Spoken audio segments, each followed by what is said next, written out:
following the remarks of Kibagendi yesterday, where he was speaking at a certain rally in Korea, and he spoke in the presence of Dr. Fred Matiang'i, who is a co-principal in the United Opposition.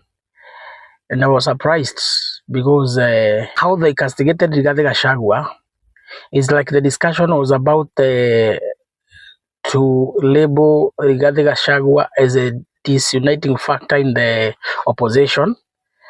And that was the conversation that took the center stage of the whole thing, because I also had Senator Richard Onyonka making some similar remarks on the same. And from where I sit, Rigathi Gachagua has been so resilient, and he has been pushing his political party, the DCP. And okay, there is what we call the law of marketing. And one of the things that to do when you're doing marketing is that you focus on pushing for your brand, you focus on marketing for your brand, and you market for your brand as if other brands does not exist. And this is what Rigathi Gachagua has been doing. He has been campaigning for the DCP party as if there is no other party that are existing. And that is how it should be. As a political party leader, it is your prerogative to know how you mobilize for your party, to know how you popularize your party, and nobody else who can do it for you as a party leader. And therefore, I think it is good to be honest and tell Kenyans the truth. The only mistake that Rigathi Gachagua has done, it is to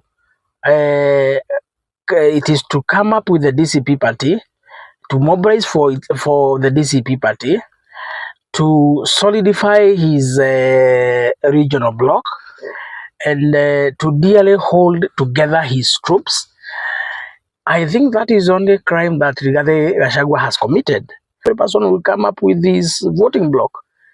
Yeah, you must come on the table and show how you are able to mobilize votes, because the competition is about votes.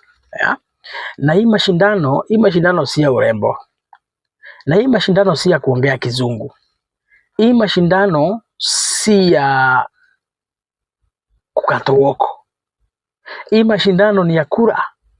It is votes that will count. If at all we mean it that we want William Ruto to go home 2027, nothing else will count apart from votes. And therefore, if you want to be recognized, if you want to be given a good space at the negotiation table, then show us your capacity of mobilizing votes. Tell us who are behind you. Tell us who are your supporters. Because you cannot be keeping what we call briefcase parties. Your party does not have even members. You have never won any elective position, even of an MCA. I want to tell Senator Richard Onyonka and Kibagendi and other leaders in both either Linda Mwananchi or maybe in the United Opposition.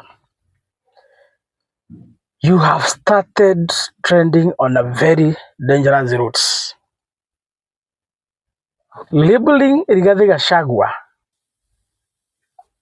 a disuniting factor in the opposition. Telling Gachagua that he's playing divisive politics is the same as calling Rigathi Gachagua a tribalist.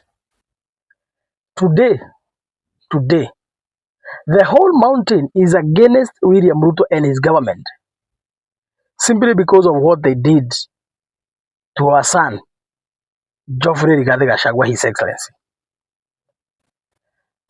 And I think from what I heard yesterday on rooftops, leaders speaking, castigating Rigathi Gachagua, I think you have started reminding us as a community where we have come from and where our fight began with William Ruto. Let me tell you for free. Fighting Rigathi is fighting Mount Kenya. Fighting Rigathi is fighting our whole community. Attacking Rigathi Gachagua is attacking Mount Kenya. And as a matter of fact,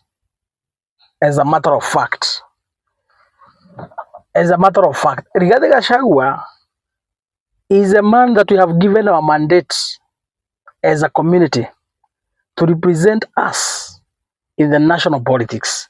He is a man that we have given the mantle to advise our community political-wise. He is a man that we have given the mantle to sit at the national negotiation table to discuss and to advise our region politically. And let me say this. If Rigathi Gachagua tells us so and so is not a good person, we have no business interrogating whether it is true or not. We believe what Rigathi Gachagua tells us. So if Rigathi Gachagua tells us we are not going to work with so and so as a community, that is it. That is it. That is it. So the more you have started picking up some useless fights with him, the more now you are losing it. The more you have started losing it. And it is good to know, you know, Mount Kenya is a DCP zone. Rigathi Gachagua is commanding the whole mountain. So there is no need of coming here to campaign. Fred Matiang'i. There is no need of coming here to campaign. Campaigning for what?